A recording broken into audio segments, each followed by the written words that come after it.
Hello, my friend. Today is a very good day. We are going to be talking about a car maker that conquered land, sea, and air. A car maker that made a condiment classy. A brand that is now synonymous with luxury. And if you haven't already guessed it, we are going to be talking all about the birth of Rolls-Royce. So, let's do it.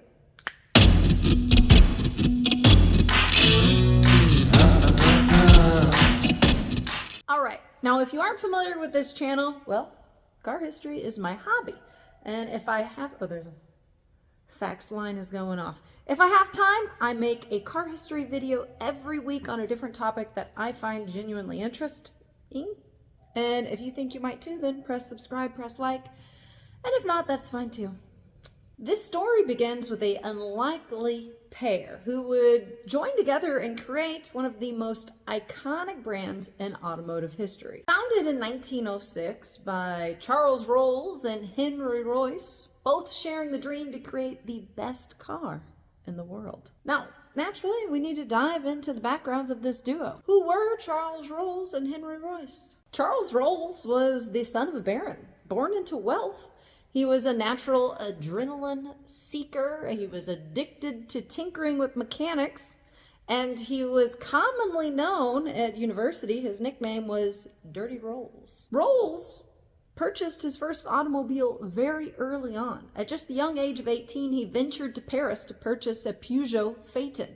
That was 1896. Really, when you think about it, that's very bold and pretty ballsy. In 1896, honestly, many folks had never even heard of a horseless carriage before. Soon, Charles Rolls would go on to found one of Britain's first car dealerships, C.S. Rolls and Company, selling Peugeots and Minervas. Now, on the opposite end of that spectrum was Henry Royce. He was born into poverty. He was the youngest of 5 children to a family who was running a failing grain mill.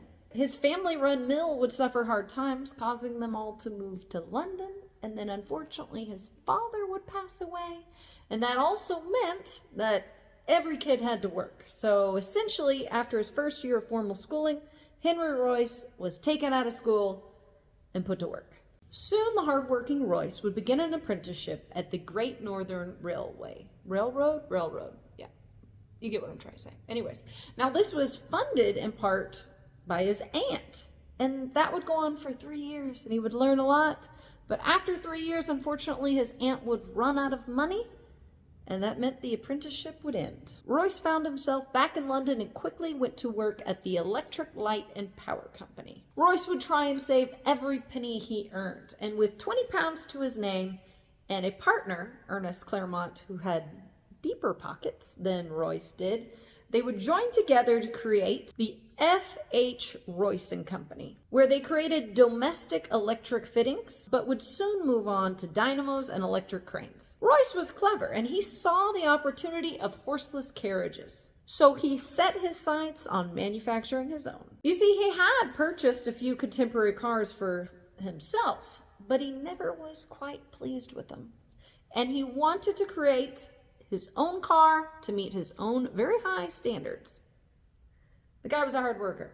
Such a hard worker that he was known to not properly eat. He never sat down to eat proper meals. He was renowned for this, and consequently, he kind of had bad health frequently. All right, now the hardworking Henry Royce sets off to create his own car. He makes 3.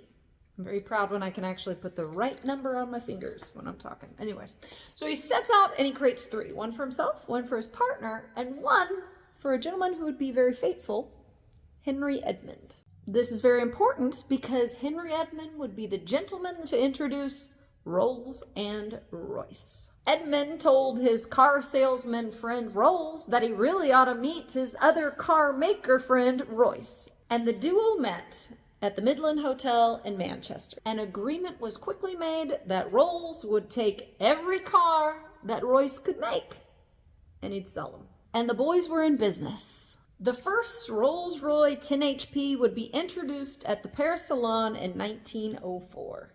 It was powered by a 2-cylinder engine that cranked out a whole 10 horsepower, hence the 10 HP. Just a side note, Charles Rolls really didn't like anything with not a lot of cylinders or horsepower, but he was okay with this. It's kind of funny to think that just 10 horsepower was the humble start of an iconic brand that would go on to win speed records in land, air, and water, and also go on to 100 years later to be one of the most iconic luxury brands. So that's pretty cool.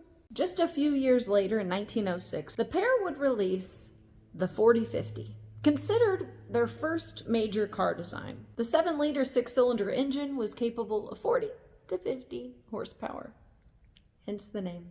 4050 featured major innovations and were ahead of the game, with pressurized engine lubrication, advanced carburation, and dual ignition. Now keep in mind, this is still very early in the game of automobiles, and folks were just not sure if a horseless carriage was preferable to a horse-drawn carriage. And so to prove Rolls-Royce's reliability and to get a little bit of media attention, managing director Claude Johnson ordered a Rolls-Royce 4050 with silver-plated fittings and dubbed it the Silver Ghost. The Silver Ghost drove 15,000 miles and never broke down. It was this car that coined the phrase, "the best car in the world," by Autocar. And the phrase would stick to the brand forever. And the 4050's reputation matched its price tag.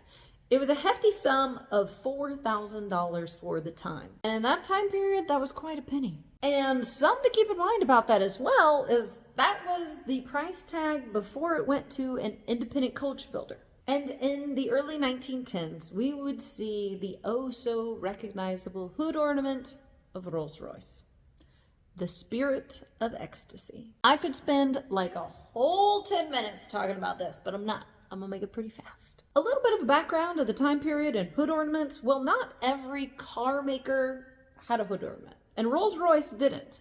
Now, a lot of consumers would end up making their own hood ornaments, customized. And many Rolls-Royce customers were creating, customizing, and putting on a hood ornament of their own desire. And you know who absolutely hated it? You know who loathed hood ornaments, that he never ever put one on? He never had the Spirit of Ecstasy on his own car?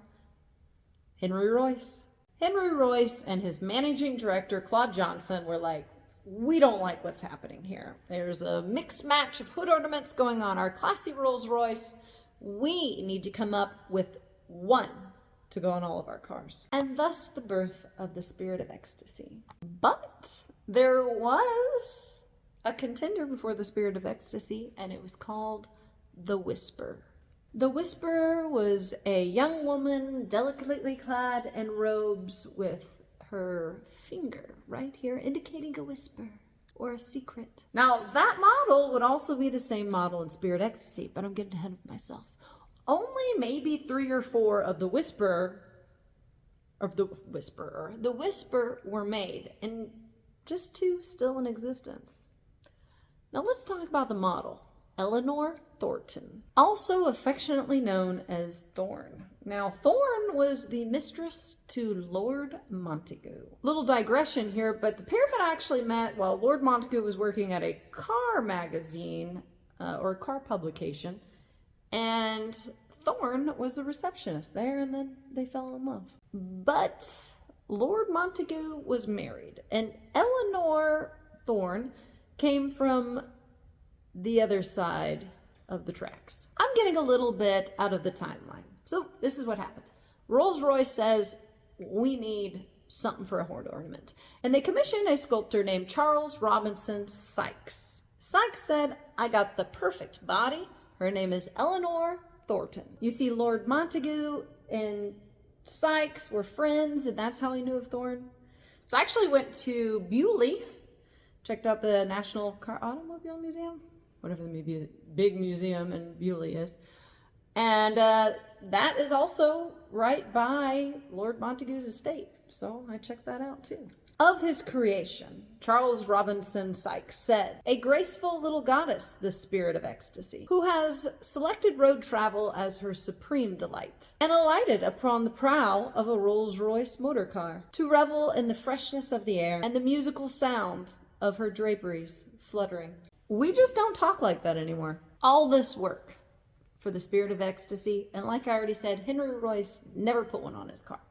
He thought a hood ornament impaired the driver's vision. Now, sadly, Thorne's life would end in tragedy. Her and Montague, and for a quick second, just a word up, Montague's wife knew about it and was okay with it, all right? How we know this? We found letters between each of them. Anytime they'd go on a trip, the wife would say, "Make sure you pack the underwear." So they were okay with it. Anyways, Thorne's life would come to a tragic end. Lord Montague was sent off on a military appointment, and he took his mistress. They boarded the SS Persia. However, the SS Persia would not make it to its destination. During the trip, the boat would be torpedoed while the guests were in the middle of lunch. It sank so fast, within 5 to 10 minutes, that only 4 of the lifeboats were able to be launched, and 343 of the 519 passengers lost their lives, including Thorne. At the time of the torpedoing, they were separated, and Lord Montague only survived because he had an inflatable vest. It is said that he never quite recovered from the loss of Thorne. And now you know. Every time you see the spirit of ecstasy, think of Thorne. Now we gotta move on, guys. We move on to the 1920s, where Rolls-Royce would introduce its 37-liter V12 R engine. That engine would power the Supermarine prop plane that would reach 407 miles per hour. That was a record broken in air. But that engine would not stay in the air for long. A gentleman named Sir Malcolm Campbell thought, well, why don't I put that engine in one of my contraptions? You see, Sir Malcolm Campbell was on a campaign for speed. He decided to put that R engine into his Bluebird, and in 1935, for the first time ever in automotive history, he reached 300 miles per hour in his Bluebird. There were a couple of different Bluebirds, and I know I've seen one of them at the Bewley Museum. This one in particular, I think it's here in the States somewhere.